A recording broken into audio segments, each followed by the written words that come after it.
Hi, I'm Will. I've worked in recruitment since 2013 in a variety of roles within recruitment agencies, RPOs, and in-house recruitment teams as well. Currently the recruitment manager at Together, managing a team responsible for delivering all recruitment activity across the group. Appreciate that entering the job market can be daunting, particularly if you've been in your current role for some time.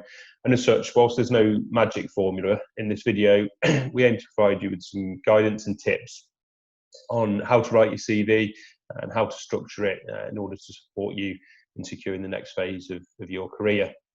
I'll walk you through how to approach your CV step by step. There's also a link available to a CV builder in the career transition portal. You can use that to provide you with a good starting template.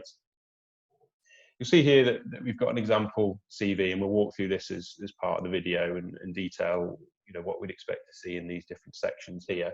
But before you start to put sort of pen to paper and structure things on page, take the time to think about your career to date, the experience you've got, along with where you really want to take your career in the future as well. This will help you define the most pertinent points you want to detail within your CV when you start writing it. You also need to think about the structure as well and the formatting of the CV. So again, we've detailed here how we'd expect to see a CV structured, but we'll talk through that. And the importance of that shouldn't be underestimated. It's not just the content that you've got in your CV, but the way it's structured and the way it reads is really important as well. It's important to remember as part of your application process and writing your CV that the recruiter or hiring manager is likely to have a number of CVs. In some cases, depending on the role, it can be as high as 50 to 100 CVs to review. And your CV therefore needs to be as clear as possible so that they can follow that easily and make sense of your career in a quick amount of time. As part of thinking about your sort of background before you do start putting pen to paper, it might be useful to look at the Know Yourself section on the career management portal in order to understand more about yourself, the current skills you've got, as well as the transferable skills as well that you think you can document in your CV. So when you are ready to put pen to paper and start writing your CV, it's useful to think about a structure like this one here. Effectively, as you'd expect, you'd start with your name and your contact details. First name, surname, your address. It doesn't need to be your full address with sort of house number and postcode on, but at least an indication of the town or village that you will live in at the very least. Telephone number. Again, generally nowadays it's just mobile number, but if you do use a landline, then you can also put that on there as well, and then your email address as well. Following on from that, most CVs will start with a personal statement or a summary or overview, some people call it. But effectively, that will be an outline to describe you and your background. So as the example here, I might put an accomplished recruitment professional with proven permanent and temporary recruitment experience in in-house, RPO and agency recruitment across the financial services, pharmaceuticals and care sectors. So again, following on from that, you might want to expand a little bit and give an indication as to the type of role you're looking for or the personal aspirations you've got within your career. But just ensure that it's aligned to the role that you're applying for. If you're applying for a customer services role, for example, describing a background in sales and a desire to develop a career within sales isn't going to be aligned, and quickly the reader will expect that the role you're applying to isn't suited to what you're looking for. Equally, try not to use sort of buzzwords and countless sort of positive descriptors that have very little substance. You see a lot of CVs that will have a paragraph here of really positive words, but they're really not tangible and they're not linked to any sort of past roles or experience. So just think about, if you're going to be questioned on anything in your CV, how do you substantiate what you've detailed in there? And equally, make sure it's honest. We see a lot of CVs that say things like, I've got a great attention to detail, only to find in the CV you've got numerous spelling mistakes or grammar errors throughout it. So just make sure it's accurate. This section really just needs to be quite concise and punchy. I wouldn't expect to see any more than sort of 4 or 5 lines in here. As I say, it's just an opening sort of paragraph to outline your experience and what you're looking for. When you move on to your sort of employment history, again, it's really important to think about how you're going to document that experience and really what you want to bring out in your CV and what you think is most relevant. I think as part of that, the layout is really important. So again, detailed here sort of how I'd expect to see this laid out. You'd have your job title and then the company name, the dates you're employed to and from. For me, you should really have an overview of the business as well. I think it's important to remember that if it's not a household name, it's quite likely that somebody won't have heard of the business you work for or have any insight or knowledge as to what they do. So, as I say in here, I've just described that you should put a brief outline, including the industry, the products and services they offer, and the size and the scale of the company. It doesn't need to be anything more than that, but it at least provides some context and helps the reader understand whether the business at least is aligned to what they do. Then for me, I'd always break my employment history down for each role by key responsibilities and key achievements as well. Your key responsibilities shouldn't just be your job description dumped onto a page here. You really need to think about your experiences within the role and what you want to highlight within your CV and the key activities you've been involved in, really. Key achievements, these should be things that really stand you out from the crowd. So these might be things like, specific project you've led or been involved with, or, key achievements where you might have been a top performer within your team or department, for example. So to put here, make sure you list your roles in chronological order, again, using this format so it's clear and the reader can see exactly what you've done through your career and can follow that easily. Even if you've had multiple roles within the same company, make sure you detail that as well with the dates to and from within each role.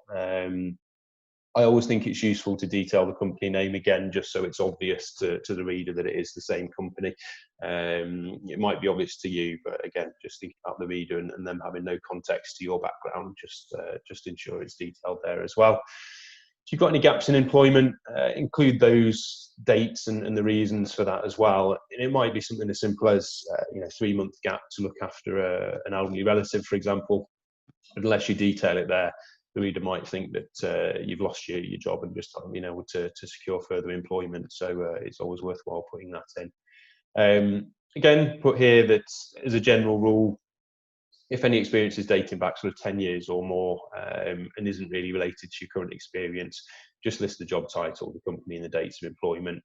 That's really all you need. It tends to be a bit less relevant the further back you go, so you can put less detail. Then move on to sort of professional qualifications, if you like. So in this section, I'd usually include any professional qualifications you've got. For example, in underwriting, you might have CMAP qualification. Project management, you might be Prince 2 qualified. HR, you might have a CIPD qualification, for example. So really just detail those there. And again, just ensure that they're relevant to the role you're applying for and they're in the right context. Education. Effectively here, we do see some CVs that have a huge amount of detail in terms of their education, but all you really need is the place you studied, the dates you attended, and the grades you achieved. You don't need to list every single subject, but as long as they've got an indication of the grades, whether that's your sort of degree grade or GCSEs, and that might just be saying 10 GCSEs, grades A to C, and as simple as that. In terms of skills, again, you don't tend to see this on every CV, but if there are specific sort of computer systems or software that you've used in previous roles, might be accounting software, for example, or particular systems related to your profession, and it's useful putting that in there. Interests, again, this doesn't need to be overly detailed, and you do get mixed views on whether this is relevant or not, but I do find, and certainly in my experience, that a lot of managers and hiring managers like to understand what somebody likes to do in their own time. equally, as you get through into perhaps interview stages, it's a point for conversation, and it can be a bit of an icebreaker as well. So just a couple of lines in there can be useful. In terms of references, we don't really need any detail here. Some people do put details of their references, but just remember, if you're applying to roles, these CVs will be online and generally accessible on CV databases. So just be careful about sort of what personal details you're putting in there for your referees. Generally, I would just write references available on request, and I think that's fine. So you can leave it at that. As far as structure goes, that's really what I would recommend. You need to, again, be particularly focused on sort of formatting, grammar, and spelling. So check your CV several times and ask somebody else to proofread it for you as well to ensure it's absolutely correct. It needs to be easy to read and to follow, so that when a recruiter or a hiring manager is reviewing those sort of 50 CVs, if they've got that many, they can pick out at pace your sort of experience and can see whether you're relevant to that role. You need to be concise as well. You'll have heard that there's a general rule that a CV shouldn't be over 2 pages. I don't necessarily agree with that, but in effect, just ensure that what's in there is relevant and try and keep it as concise as you can. I think you need to remember that obviously the CV is there to secure you an interview, or hopefully secure you an interview. But once you're in the interview, that will be your opportunity to expand in more detail in terms of your background and experience. You need to remember your audience as well when you're writing the CV. So in the majority of cases, you'll have a recruiter who will do an initial sift and shortlist to then send on to the hiring manager.